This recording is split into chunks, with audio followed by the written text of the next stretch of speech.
So, welcome, Perennial Pride listeners. Thanks for joining me as always. So, today is an interesting topic. Hopefully, it's really centered around business owners, but for a lot of people now, as I'm coming across, even if you are working at a job only, I'm seeing more people with side hustles or thinking about growing a business someday. So, this is still hopefully relevant to you as we think about this because the more conversations and discussions I'm having with people, especially business owners, it's something that's sort of striking me in a lot of scenarios where there hasn't been as much thought around the exit of those businesses. They spend enormous amounts of time building it, managing it, and sometimes they don't have enough time to have a conversation because they're so busy managing their businesses. But just like any investment or asset, it's always important to think about the exit. How are you going to exit this asset to be most productive for you in your life? And sometimes that can get overlooked. And unfortunately, there's a lot of some things that can happen along the way that will force that, right? Whether people want it or not. And so a lot of people aren't prepared, or they may believe that they can't even actually exit it for anything, which is a different scenario. So this podcast today is just to highlight some things to think about as people are considering exiting a business to maximize the value of that asset, which is for some business owners the biggest asset they own and control. And sometimes they know the value of it, but they may not have thought thoroughly around how they're going to exit from it and what that looks like. And so today we're going to cover kind of high level topics around this to hopefully give you, if you're a business owner, some thoughts around what you might want to consider now in preparation for a potential exit someday, and how do you prepare for that so you can maximize the asset that you're building. So imagine you've built a business in over 20 years and you've really found success in there, and you're thinking about what maybe a future exit could look like. And for a lot of people, they may not even imagine what that looks like. They're just continually working in the business, trying to grow it and manage it. And it could be so busy that they may not even have time to spend to think about what the next phase of the life of the business looks like, or even what their future retirement looks like if they want to retire. And unfortunately, in a lot of these scenarios, that happens too with different types of assets people own. So it's for someone who's a business owner, this is likely their biggest asset. So because they're working in the business, sometimes it's hard to work on the business. And one of those areas is planning for the exit. And the exit to do that, and there could be a whole host of things to consider. Obviously, one of the big things that we're thinking about, especially when assets grow in value, is the taxation side of it, right? We often talk about this on the show that taxes will be the biggest expense people face. And certainly for business owners that are successful, that will likely be the scenario if people don't plan ahead for it. And it's just one of those things that some people may not even realize that when they're going to sell yet, but it may be pushed upon them prematurely for a whole host of reasons in life, economy, and the industry. But this is why it's so key to kind of get ahead of it. And this is one area that I think a lot of business owners just haven't spent as much time and talked to their specific advisors about before they really needed to. And really, what's at stake here? Because for folks that have built these multi-million dollar businesses, obviously the biggest benefit is they get to keep more of it if they plan ahead of time, right? The options are much more vast if you can get ahead of it and certainly structure your business in a way and sell it in a way that really can take advantage of any of the existing tax laws around this. And this is obviously why you need to converse with your CPA, your tax attorney, whatever business attorney to look at these things, because leaving that amount of money, even seeing scenarios where even though it's a capital gain tax, it's still a significant chunk, 20+% off of what you sold your business for, can really leave a lasting mark. Even though you might still retain a good chunk of it, it's a significant loss that some experience. And you just need to spend some time up front to maybe even structure things around your entity. And this is the things we'll go in today, things that you can plan for, so you have a lot of options to maximize what you obtain if you eventually sell someday. So you may be thinking, so how do I start thinking about this? And so some of the things that I think are really key to consider, and we've heard some scenarios of this before, where business owner has sold and they hadn't planned for the tax implication of it, and then they didn't factor in what else is happening in their life too. So timing does really matter. So for one scenario is factoring kind of other things that are happening in your financial life. You could have a spouse that is creating other income. You have investments that are potentially bringing other sorts of income into your life too. And so, in preparation to sell the business, it's really important to consider if you're going to sell, what the other aspects of your financial look like, so that any strategies or things you would discuss with your CPA advisors and such in your world, they can account for the broader picture of your world. Because if you just focus on just the business side, there are other areas that they're going to have to factor in into the equation, right? Other areas of income that are going to be actually reported on your tax return. So that's why it's so important to look broadly. And that's why we try to do that when we're talking to folks. What else is going on in your world, so we can make sure we factor those into the equation to get a complete picture. And then we can start thinking about how to solve for that, the bigger sort of problem that you may face. So it's really important to really kind of consider that and make sure you look outside just what the business will sort of result in terms of a sale and a potential tax implication. Another area to think around from a timing perspective, and some people may have come across this with the real estate dealings, is potentially installment type sales, right? This is a concept of you don't have to always sell it all at once. What if you can sell this over periods of time, depending on who's buying this from you, and you can have the income associated from those assets, right, come to you on chunks over time, right? And that could hopefully spread out the tax burden, because the gains associated with your sale could come in little tranches that you can prepare strategically over time for, especially if you don't need all those assets right away.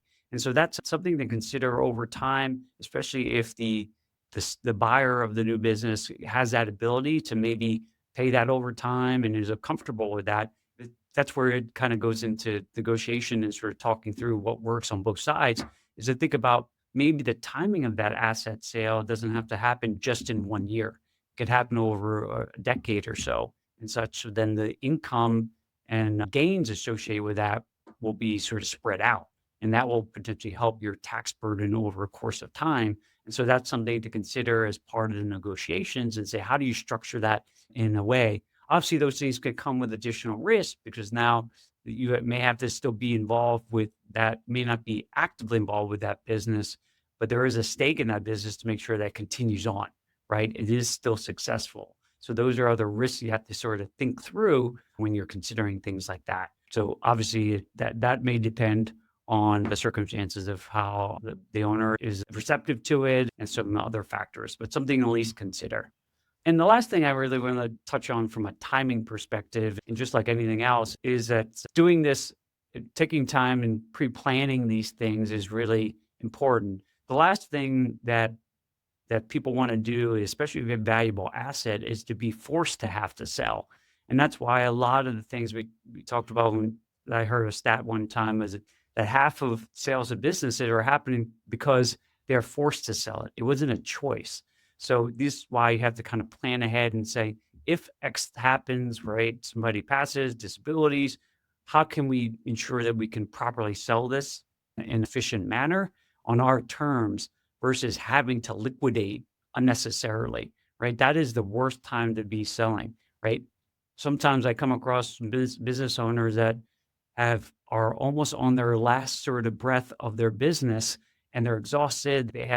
They've worked so hard with the business, and they just don't have the energy anymore to do it, and they're rushing to sell. And so in those situations, what do you think the valuation is on what they get? It's probably a lot lower, because they haven't sort of prepared and they're making quicker decisions to kind of liquidate or accept an offer that maybe is lower, because they are completely done. And so these are the types of things to try to get ahead of at good times, right? Even before you are ready to sell, position yourself to sell so that you have the option to sell if needed. And if things happen or change, you are positioned to do it in a most optimal manner, as opposed to being forced to sell, which is likely the worst time to do it. So now you realize that the timing does matter. And obviously, just like anything, whether it's our investments or anything in life, it's always good to plan ahead and be prepared. Obviously, we don't want to be in a rush to do things. Obviously, that might impact the value. So the second component to consider is structure, right? It isn't always about like trying to get the maximum amount for the sale, there are other things that may matter to you. And it's something that for you to consider. Price is usually the first thing people are thinking about, but sophisticated owners negotiate the structure of their deals to benefit them at the highest level, right? And it could have better outcomes for them, right? Depending on what matters. Imagine a business owner sell their business for $10 million, and one walks away with substantially more after tax than the other, not because they negotiated like the best price, but they negotiate the best structure in it. And so that's really important to consider. And so one example around this, right? And this is where you do need to kind of, talk to the experts around your CPA, your attorney around these things, and your advisors, is how you sell it. Is it an asset sale or an equity sale, right? You have assets in the business, you own those assets, you can sell those separately, or you have equity stake in the business, you can just sell the equity component of it. This is not trying to go into specific tax laws around this, but they have different implications for buyers and sellers, right? Whether you're selling the assets of the business or ownership of it as whole in terms of shares. And it could drastically change the way the taxes are sort of calculated depending on and obviously impact what you get to keep. So people, obviously it's something to talk through and see. And obviously this is a negotiation with the buyer to kind of figure out how that can work on both sides. So just something to consider in terms of how you're structuring the sale of the business. This isn't just one size fits all. The other concept around this too, and there is a timing in this too, but earnouts, right? And we see this too, and I've talked to a lot of CPAs, and maybe if you're listening to this as a CPA, one structure is earnouts, right? It's contingent on future performance and how many clients stay over time, and that can increase over time as you see the clients stay on, they stay still productive. And so that's just part of a structure of seeing that could be a good possibility to incent sort of maintaining that the seller maintaining some presence to keep the business going, right? And so that is something that is a possibility to consider. And so maybe financially you can't buy it all at once. This is a way to kind of buy it over time and ensure that the business stays successful over periods of time, right? And so you can have a much more fruitful transition from the old owner to the new owner. And so that comes with obviously a lot of things to consider, structure of what that looks like, the earnouts over time and such. But those are things you need to kind of negotiate with the buyer, with the buyer of the business. But it also creates some complications because then you may have to be more involved over time and not be able to just walk away. But again, these are things that are just potentially options to consider to sort of make sure that the business sale can be productive on both sides. And, because a lot of sellers want to make sure their clients are taken care of, right? And make sure they transition properly. And so they want to stay on. And this is another way to structure the deal that maybe mitigates some of the buying risk, right, from someone taking it on. The last option I would say is installments. We kind of talked about timing around these things. And again, maybe there's installments sales that can be made that you make payments over the course of time. Maybe there's a loan that's like the owner of the business can finance the purchase of the business over time, right? And then payments are made over those periods of time because maybe the seller for you may not need all that cash all at once, right? And so you have other assets that you own outside of your world that you want to allow these assets and income to come over time. So there's a tax element to it, but it also may help with your planning too as you migrate into the next phase of your life as a business owner, or as a retiree or a new business owner. You can get those cash flows coming periodically over time as opposed to one lump sum, and maybe that's a better structure for your situation. So those are always ways to consider that. There is a tax implication too, because your income's going to come in chunks, not all at once, right? So those are other things to consider, but it just might help with a cash flow management perspective. So those are things that part of the structure could be more helpful on both sides, but you just kind of have to learn and understand what is most important for you. And obviously, as for the person buying it, what is their situation and how could you come to some sort of compromise and alignment? So you can see, most owners may reflect on and try to get the max amount of price. There's nothing wrong with that. But I think, the price is one component. Just like you think about a house, it's one wall. It's one of the areas to consider. But there are other aspects of the house, like timing and structure, that really can also matter and really shape a broader sort of deal that is most beneficial for both sides. So it's just one part of the equation, but obviously that's what takes time and effort to sort of explore those things and see how it can be sort of fruitful for both sides, the buyer and the seller.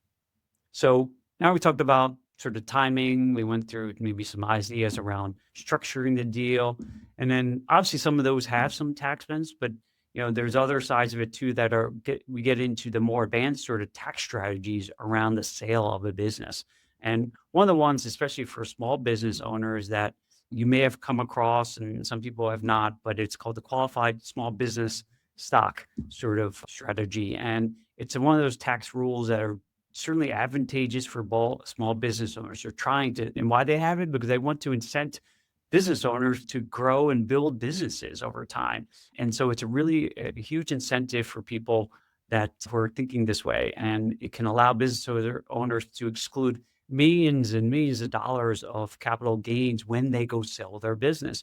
And now it isn't something that applies to every type of business. And this is why you got to go research this, look into this, and talk to your advisors around this, because there's specific requirements with it. Specifically, you have to be a C Corp, right? You can't just have a sole proprietary company or an S Corp. It has to be a C Corp. There's certain size limits related to it. And you have to hold the stock in your business for over 5 years at a minimum. So there's wrinkles to it for sure, because they want you to grow and build this. So that's why they put these sort of restrictions in place. And the important takeaway is like, listen, there's a lot of rules around these things. And again, that's why I urge you to go talk about it. I just want to at least introduce the concept around it, because sometimes people are not even thinking about it, especially if you're thinking about exiting, and selling your business 5-10 years. This might be the opportune time to start thinking about that and laying the plan in place, because you need at least a 5-year runway to be able to take advantage of this sort of structure, right? So it's something to think about, especially if you're seeing some momentum in the company and you anticipate it really growing to much bigger. This could be a great time to start talking about it and setting in place 5+ years in advance, because then you're going to see the fruits of your labor down the road, right? And there's more advanced strategies too, with trust work and things that you can potentially use this advantage more than once, right? Or maybe you have different family members. So again, it could get very advanced in this space, but at least hopefully it gives you a flavor like, hey, I maybe ought to be thinking about or asking about it, and see if my company qualify for it and would it be appropriate to even consider it. Another area too, centered around if you say you did experience a sale, did realize a sale and a big capital gain, and you may be thinking, well, what do I do with that money now? Like if it comes to you all at once and I have a sizable capital gain, obviously there's strategies to consider. One being like investing portions of capital gain into a qualified opportunity zone, right? These are just some ideas to consider. And that's an incentive in the code too. Like you can go invest to help people to push incentives into underserved areas of the country. There are opportunity zones that are made available, right? And so you can put money in there, your capital gains, into these sorts of opportunity funds to support underserved areas. And hopefully they grow, whether it's real estate, other types of assets. And if they grow and succeed, then the gains associated with them could come back to you tax-free down the road, because you made an investment in an area that people weren't investing in. So that's the incentive. And so those are some areas to consider. You're thinking about longer term legacy type plays, that these are areas that if you don't need that money immediately, you can put it into these opportunity type zones in a tax beneficial manner. And then on the tail end, if they're successful and they grow, which we hope they will, you can get that money and use that 10 years plus down the road, and it won't be taxed on any of the gain. So these are just some ideas to consider. Obviously, you got to learn more about them, but there are a lot of strategies to help spur more economic development, and sort of you can benefit as a business owner when you're selling a substantial stake in your business that you can consider after you've spoken to your advisors about it. So I covered quite a bit of ground at a high level on some of the things you should be considering around, the timing, the structure, and some advanced tax strategies. But I definitely want to emphasize the fact that the importance of surrounding yourself with a great team of advisors to help you think through it. And that will include obviously your CPA or enrolled agent and your business attorney, your potentially estate planner, right? Because this all might have some impact of your estate planning and generational wealth. Financial advisors, right? They're going to be helping you potentially position assets somewhere differently down the road, and maybe even insurance guy, right? So there's a lot of folks that in here that may have a particular angle to it that can help you shape your plan holistically to preserve your wealth as part of this deal and selling of the business, but help better position you for the next phase. And that's something as it relates to all these things around the exit that I want to touch on briefly as we end this episode. The importance around the sale and how much you get to keep is so key, and how you want to structure the business sale and what's important to you, right? That's important. But it's also what is oftentimes not even considered as much is what does the next phase of your life look like after the sale of the business, right? So it's important to get the most out of it so that can help support the next phase, right, of your life and what you want to do and how you want to enjoy it and the things you want to contribute and impact to. And that's a key element to the whole equation to be thinking about as part of this. Because for most people who are in business or working jobs, it is sometimes more difficult to think about what else, because you've been doing these things for so long. And so for folks who are successful business owners who have done so well and were able to get ahead of this and plan and secure the maximum amount for the sale of the business, I think there's a lot of benefit to be thinking about, well, what's my next life look like? What am I going to be doing? And how do I get to serve elsewhere other than what I was doing in my business? So I'll leave the end of the episode with that. Hopefully it gives you some food for thought for all the things around the structure, the timing, all that stuff, and price of your business, but also thinking about how do you sort of set up the next phase of your life to be as most productive and fulfilling as possible. So thanks for joining me as always, and we'll see you on the next episode. Thanks for joining me on this episode today. I really am grateful for you as listeners to the Perennial Pride podcast. I hope you're getting some tremendous value out of it and hopefully pushing you along your journey to financial freedom. I put this podcast together really to help you get more educated around your finances so that you feel empowered to live the life that you really want. And if you like the content that you heard today or watched, then I would encourage you to go to my website, perennialpride.com. There's tons of other content there. And you can access my book, Wealth Beyond the Numbers. You can buy it there on my website. It's a aggregation of a lot of great tips and tools I've learned to not only build my wealth in my accounts, but build wealth in my life. And abundance and joy, and something that has a lot of my experiences in the journey that I've been on personally. Hopefully that can be also of value to you as you sort of move forward. So thanks again for being a Perennial Pride listener, and we'll see you on the next episode.